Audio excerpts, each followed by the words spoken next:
Hello everyone. Today will be discussions topic concept of mental age and intelligence.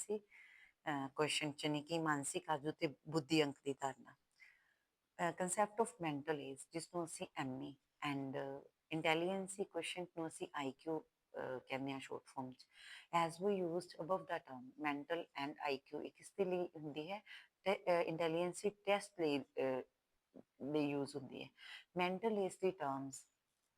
ਸਭ ਤੋਂ ਪਹਿਲੇ ਕਹਿੰਦੇ use ਕਿਸਨੇ ਕੀਤੀ ਤਾਂ ਬਿਨੇ ਨੇ ਕੀਤੀ ਦ ਟਰਮਸ ਮੈਂਟਲ ਏਜ ਬਾਈ ਯੂਜ਼ਡ ਬਾਈ ਬਿਨੇ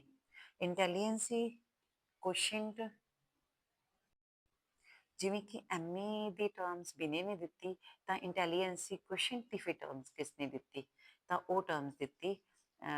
ਵਿਲੀਅਮ ਸਟਰਨ ਨੇ ਜੋ ਕਿ ਜਰਮਨ ਦੇ ਸਾਈਕੋਲੋਜਿਸਟ ਸਨ ਔਰ ਨੈਕਸਟ ਫਿਰ ਇਸ ਨੂੰ ਅੱਗੇ ਕਿੰਨੇ ਇਸ ਦਾ ਪ੍ਰਯੋਗ ਕੀਤਾ ਤਾਂ ਟਰਮਨ ਨੇ ਵੀ ਇਸ ਦਾ ਬਾਅਦ ਵਿੱਚ ਪ੍ਰਯੋਗ ਕੀਤਾ ਸਭ ਤੋਂ ਪਹਿਲੇ ਆਈਕਿਊ ਦੀ ਟਰਮਸ ਕਿਸਨੇ ਦਿੱਤੀ ਤਾਂ ਵਿਲੀਅਮ ਸਟਰਨ ਨੇ ਔਰ ਫਿਰ ਨੈਕਸਟ ਜਾਣੀ ਕਿ ਇਸ ਨੂੰ ਇਨਕਰੀਜ਼ ਕੀਤਾ ਉਹ ਇਸ ਦਾ ਪ੍ਰਯੋਗ ਟਰਮਨ ਨੇ ਕੀਤਾ ਉਹਨਾਂ ਨੇ ਹੁਣ ਕੀ ਕੀਤਾ ਸਟਰਨ ਨੇ ਕੀ ਅਨੁਭਵ ਕੀਤਾ ਜਿਨ੍ਹਾਂ ਨੇ ਆਈਕਿਊ ਦੀ ਟਰਮਸ ਦਿੱਤੀ ਤਾਂ ਉਹਨਾਂ ਨੇ ਕਿਹਾ ਕਿ ਜੇਕਰ 8 ਸਾਲ ਦੀ ਆਜੂ ਦਾ ਬੱਚਾ 8 ਸਾਲ ਦੀ ਆਜੂ ਦੇ ਬੱਚੇ ਦੇ ਬਰਾਬਰ ਕੰਮ ਕਰਦਾ ਹੈ ਮੀਨਸ ਜੇਕਰ 6 ਸਾਲ ਦਾ ਵੀ ਬੱਚਾ 8 ਸਾਲ ਦੇ ਬੱਚੇ ਦੇ ਬਰਾਬਰ ਕੰਮ ਕਰਦਾ ਹੈ ਤਾਂ ਆਪਣੀ ਏਜ ਦੇ एवरेज बच्चों तो कहता कितना करता है तो उसने निकाल के 1.33 यानी कि निकाल लिया कि उसकी मानसिक एज है वास्तविक एज है या उसका आईक्यू की है तो उसने फिर मैंशनस किया कि कोई बच्चा कितने स्टैंड कर रहा है कि वो एवरेज है बिलो एवरेज है उसका रेशियो ਤਾਂ ਉਸਨੇ ਜਦੋਂ 8 ਸਾਲ ਦੇ ਬੱਚੇ ਤੇ ਇਹ ਕੀਤਾ ਆਪਣਾ ਐਕਸਪੈਰੀਮੈਂਟ ਤਾਂ ਉਸਨੂੰ ਪਤਾ ਚੱਲਿਆ ਕਿ ਇਹ ਕੀ ਹੈ average bright as the average or next development of an individual the ratio was given name of intelligence quotient decimal point ਫਿਰ ਉਹਨਾਂ ਨੇ ਕੀ ਕੀਤਾ 100 ਦੇਣ ਦੇ ਵਿੱਚ ਵਰਤੋਂ ਕੀਤੀ ਤੇ ਉਸ ਦਾ ਫਾਰਮੂਲਾ ਦਿੱਤਾ MA upon CA multiply 100 क्योंकि उसने परसेंटेज के नाल इस दे नाल की कितना मल्टीप्लाई 100 करता और फिर इसका फॉर्मूला की बन गया MA upon CA ਤਾਂ ਇਹ ਕਿਸ ਸਕੇਲ ਤੇ ਹੈ ਸਟੈਨਫੋਰਡ ਸਕੇਲ ਤੇ ਹੈ ਤਾਂ ਇਸ ਨੂੰ ਕੀ ਕਹਿੰਦਾ MA upon CA ਮਲਟੀਪਲਾਈ 100 ਤਾਂ ਇਹ ਫਾਰਮੂਲਾ ਕੰਪਲੀਟ ਵਿਲੀਅਮ ਸਟਰਨ ਨੇ ਦਿੱਤਾ ਤੇ ਕਹਿੰਦੇ ਇਸ ਦਾ ਪ੍ਰਯੋਗ ਸਭ ਤੋਂ ਪਹਿਲੇ ਕਿੰਨੇ ਕੀਤਾ ਤਾਂ ਉਹ ਵੈਸ਼ਲਰ ਨੇ ਕੀਤਾ ਹੁਣ ਅੱਗੇ ਅਸੀਂ ਇਸ ਦਾ ਕੀ ਕਰਾਂਗੇ ਕਲਾਸੀਫਿਕੇਸ਼ਨਸ ਬੁੱਧੀ ਅੰਕ ਦਾ ਵਰਗੀਕਰਨ ਸਟਰਨ ਦੁਆਰਾ ਕੀ ਕੀਤਾ ਗਿਆ ਕਿ ਅੰਕ ਦੇ ਸੂਤਰ ਦਾ ਪ੍ਰਯੋਗ ਕਰਦੇ ਹੋਏ ਟਰਮਸ ਨੇ ਬੁੱਧੀ ਪ੍ਰੀਖਣਾ ਦੁਆਰਾ ਬਹੁਤ ਸਾਰੇ ਵਿਅਕਤੀਆਂ ਤੇ ਬਾਲਕਾਂ ਦੀ ਬੁੱਧੀ ਪ੍ਰੀਖਿਆ ਲਈ ਤੇ ਫਿਰ ਉਹਨਾਂ ਬੁੱਧੀ ਪ੍ਰੀਖਿਆ ਤੇ ਉਸਨੂੰ ਪਤਾ ਚੱਲ ਗਿਆ ਕਿ ਉਹਨਾਂ ਬੱਚਿਆਂ ਦਾ ਕਲਾਸੀਫਿਕੇਸ਼ਨਸ ਕੀ ਹੈ ਕਿ ਉਹ ਐਵਰੇਜ ਟਰਮ ਵਿੱਚ ਹਨ ਬਲੋ ਟਰਮ ਵਿੱਚ ਹਨ ਕਿ ਅਬਵ ਐਵਰੇਜ ਦੇ ਵਿੱਚ ਹਨ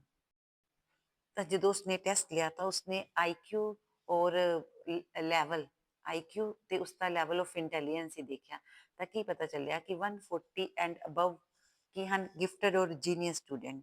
120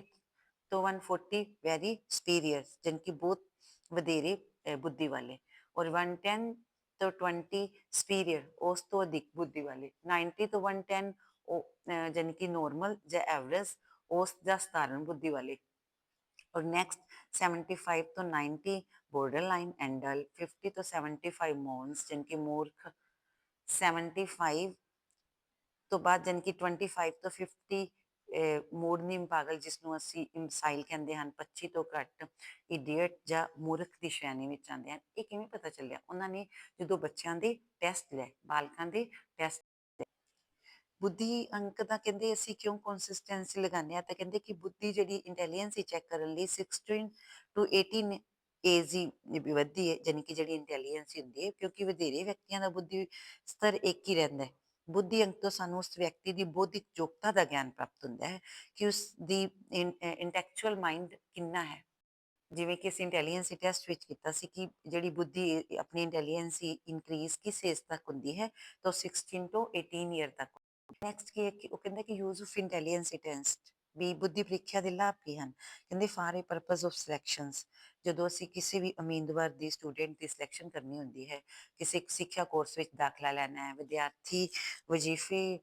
ਨਿਸ਼ਚਿਤ ਕਰਨੇ ਹਨ, ਕੋਈ ਜ਼ਿੰਮੇਵਾਰੀ ਉਸਨੂੰ ਸੌਂਪਣੀ ਹੈ, ਤਾਂ ਉਸਦਾ ਟੈਸਟ ਲਿਆ ਜਾਂਦਾ ਹੈ। ਸੈਕਿੰਡ ਕੀ ਹੈ, ਫਾਰ ਦਾ ਪਰਪਸ ਆਫ ਕਲਾਸੀਫਿਕੇਸ਼ਨਸ, ਵਰਗੀਕਰਨ ਕਰਨ ਲਈ। ਕਹਿੰਦੇ ਕਿ ਜਿਹੜੀ ਇੰਟੈਲੀਜੈਂਸੀ ਟੈਸਟ ਹੁੰਦਾ ਹੈ, ਅਧਿਆਪਕ ਕੀ ਕਰਦਾ ਹੈ, ਵਿਦਿਆਰਥੀਆਂ ਦੀ ਬੁੱਧੀ ਨੂੰ ਦੇਖਦਾ ਹੈ ਕਿ ਉਹ ਬ੍ਰਾਈਟ ਹਨ, ਡਲ ਹਨ, ਐਵਰੇਜ ਹਨ, ਇਹ ਸਭ।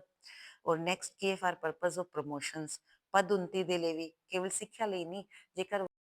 ਜੇਕਰ ਪ੍ਰੋਫੈਸ਼ਨਲ ਖੇਤਰ 'ਚ ਦੇਖੀਏ ਤਾਂ ਵੀ ਇਸ ਦੀ ਜ਼ਰੂਰਤ ਹੈ। ਔਰ ਫॉर ਡਾਇਗਨੋਸ ਪਰਪਸ,